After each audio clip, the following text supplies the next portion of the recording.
السلام علیکم. مخکې به په دې کلو کې کو تاسو خیالي د نوې هلکانو ته خو پته نشته، کویان به یو، په کوی باندې به یو کړکړی او هغې ته به یو رسۍ وه او پای پسې به بورکه وه، په هغې به دې اوبه راایستې، د کور ضرورتونه به دې پرې پوره کول. اوس خو بمبې شوې، ټیوبویلې شوې، پمپونه دي، ډیګۍ شوې، اوبه بره خیږي او راځي. په یو کلي کې سپی چې و کوی ته پرېوتی و، نو دستور به د شریعت طریقه دا وه چې هغه خلک به لاړه، د استاجي نه به یې تپوس کو، د جومات د مولا نه. هغوی ورته وي استاجي زمونږ کوی ته سپی پرېوتی دی. نو استاز ورته وي چې 10 لوټې اوبه ترې راوباسئ د کوی نه، نو دا یې مسله ده. هغوی چې 10 لوټې اوبه راوویستې، خو بیا هم په کوی کې په اوبو کې سمیل راتلو، څښابین و پکې. بیا هغوی په سبا لاړو، استاز ته وي استاد جي 10 لوټې مې راوویستې، خو بیا هم پکې بین دی. استاد ورته وي 50 لوټې ترې نورې راوباسئ. هغوی لاړو 50 لوټې ترې نورې راوویستې، چې بیا یې وکته، بیا پکې څښابین و په اوبو کې.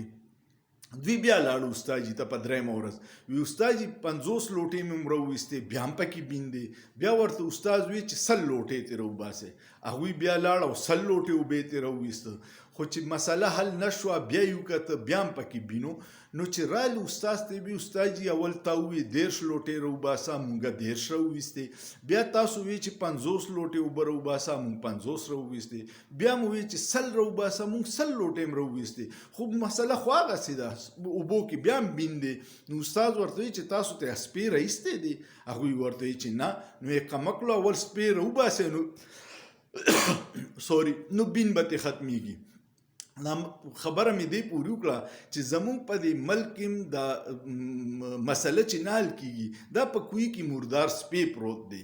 څو پورې چې موږ دا بدبودار نظام نه ختم کړی، چې کم د اشراف یا ملګری دی او د غریب پکې هیڅ نشته، هغې پورې به د غریب د هیڅ نه میلاویږي او د اوبو نه به دقه څښابینونه خیږي.